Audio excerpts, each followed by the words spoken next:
जो लोग जो आए हुए हैं यहाँ पे, उनकी 2-2 नस्लें एमएनए बनी रही हैं, 3-3 नस्लें बनती रही हैं। एक तारीख है यार, एक मिनट,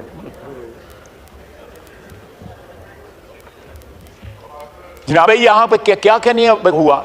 यहाँ पे कहा जा रहा है कि जी बानी पीटीआई की वो उनकी हमशीरा भी कैद हैं, उनके वाइफ भी कैद हैं, वो भी कैद हैं, मियाँ नवाज शरीफ भी कैद, उसके साथ उसका भाई बैठा हुआ है वो भी कैद था, पीछे भतीजा बैठा हुआ है वो भी कैद था, इसकी बेटी भी नवाज शरीफ की भी कैद थी, एक और भतीजा था वो भी कैद था, मैं वर्कर था मैं भी कैद था, आसन इकबाल वर्कर था वो भी कैद था।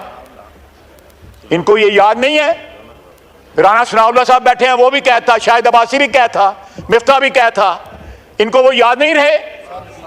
साद रफीक कैद था, हनीफ अब्बासी साहब कैद थे। ये लोग याद ना रहे इनको? इनको कोई हया नहीं चाहिए जब ये अपने बंदे गिनते हैं।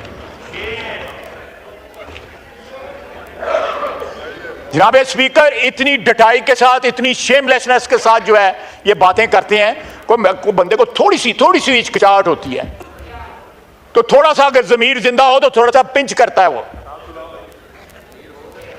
जिस तरह बड़के मारता था, मैं एसी उतार दूंगा, मैं ये कर दूंगा, वो ये अल्लाह ताला से माफी मांगनी चाहिए, मकाफत अमल है। आज उसका मेन्यू मैंने अखबार में देखा, वो मैरियट का मेन्यू नहीं है जो उसके अखबार में जो आया उसमें 2-3 चीजें हैं जिन्हों का मैनू पता ही नहीं होया होंदियां की ने, चिया सीड्स की होंदियां ने जड़ी। और मैं असी तो पूरी हलवे खान वाली कौम है गए,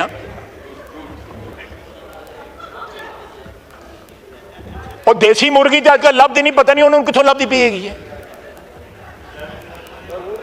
ये देखें, ये नखरे देखें, नखरे देखें। और रान तनवीर कह रहा है नाल करतूता देखो। जनाब स्पीकर, को खुदा का वास्ता है को थोड़ा सियासत में कुछ सच जो है उसको भी इंजेक्ट कर दें अपनी सियासत में, को असूल को भी इंजेक्ट कर दें। असद कैद साहब ना बोलो एवं, फिर मैं किसी होर पासे टुर पावांगा। मैं तुहाडे घर बैठ के ISI दे नाल असीं मीटिंगां करते रहेगी। अब इनको फौज को गालियां देते हैं। मैं कसम है, मेरे ऊपर ये नाम है सारे, इनके ड्राइंग रूम में मीटिंग हुई, बाहर जो है 4 बंदे ISI वाले मॉनिटरिंग के लिए बैठे हुए थे। ये जमहूरी हैं, ये जमहूरियत की बातें करते हैं। नहीं, हम खुद थे वहां पे, मैं तो मानता हूं, हम खुद थे वहां पे।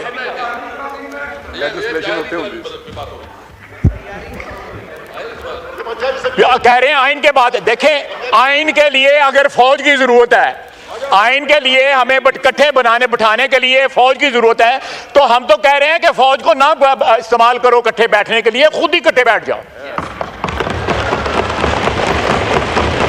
खुद ही इकट्ठे बैठ जाओ। अली अहमद मुस्कुरा रहा है, बात उसको पसंद आई है।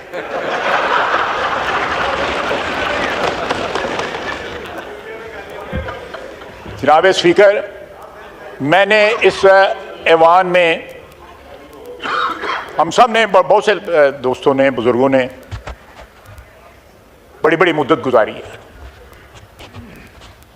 लेकिन इतनी शेमलेसली अपनी तारीख भूलते हुए मैंने किसी पार्टी को नहीं देखा। 2 साल हुए हैं, सिर्फ 2 साल हुए हैं। इंशाल्लाह ये वोट, आज वोट को इज्जत दे रहे हैं इसके साथ, ये वोट को इज्जत है। अली अहमद, ये वोट को इज्जत है। वोट को इज्जत जज नहीं देते, वोट को इज्जत ये पार्लियामेंट देती है। ये वोट को इज्जत है। वोट दो, हमें वोट दो, क्योंकि हम वोट को इज्जत दे रहे हैं। हम इलेक्टेड लोगों को इज्जत दे रहे हैं। उन 17 बंदों से पावर लेके ये 350 बंदों को हम पावर दे रहे हैं। Address the chair. जी जी ख्वाजा साहब, हम हमारा आज हमारी ये तरमीम जो है हमारे मिशन की तकमील की सबसे बड़ी निशानी है। हाँ, आपका कोई वोट नहीं था, सानू पता है तानू किस तरह वोट मिले सन। ये देखें, वो क्या था जो डाउन हुआ था 2018 में, क्या कहते थे उसको, ये जो सिलेक्टिव एमनीजिया जो होता है ना, कि आप 2018 भूल जाओ और 2023 का जो है वो मातम करते हो। अगर आपने कोई बात करनी है, देखें, फिर मैं बात रिपीट करूंगा कि इस आज जो ईवान में पास होने जा रही है इंशाअल्लाह ताला अल्लाह के फजल से तरमीम जो है वो 17 लोगों से गैर आईनी इख्तियार लेके, गैर आईनी ताकत लेके, गैर आईनी इख्तियार लेके ये वोट को जो वोट सेलेक्ट होकर यहां पे जो लोग आए हैं उनको इख्तियार मुंतकिल हो रहा है। 24 करोड़ आवाम को आज ये तरमीम जो है ये ऐवान जो को मुंतकिल कर रही है इख्तियार। इससे बड़ी वोट को इज्जत हो क्या है? क्या इससे बड़ी क्या शहादत है? हम ममनून हैं जिन तमाम दोस्तों ने मुतहद होके देखिए वाहिद पार्टी रह गई है, बड़े फेरे इन्होंने सुटे ने खब्बे से चिड़े वाहिद रह गए हैं। किन्नी खड़ी है किसी तुहानू भी पता है। जनाब स्पीकर, मैं लंबी बात नहीं करूंगा, मौलाना ने भी बात करनी है, लेकिन आप मुझसे लहदा में बात कर लें, लहदा बात कर लें। इनका मैंने जनाब स्पीकर, आपको याद होगा यहाँ पे एक फौजी अफसर फिरता रहता था, याद है ना? अब नहीं फिरता। नहीं, एक मिनट, अब नहीं फिरता। वो इनके दफ्तर में बैठा होता था। जनाब स्पीकर,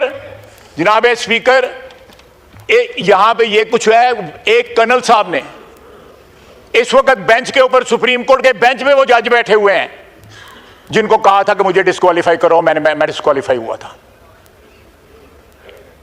मियां नवाज शरीफ किस तरह डिस्क्वालीफाई हुए थे सारी दुनिया जानती है। उसने एक सेकंड नहीं लाया, एजाजुल हसन ने जो मॉनिटरिंग जज था चुप करके घाट टुर गया। चीफ जस्टिस बनने वाला था, थोड़े दिनों के बाद घर चला गया। क्या बात थी, क्यों घर चला गया? अगर कोई पसली थी, कोई रीढ़ की हड्डी थी, खड़ा रहता। अगर दामन साफ था तो खड़ा रहता, दामन साफ नहीं था। मैं केस भी बता सकता हूं जिनमें उनका दामन साफ नहीं रहा हुआ। If you have something to hide,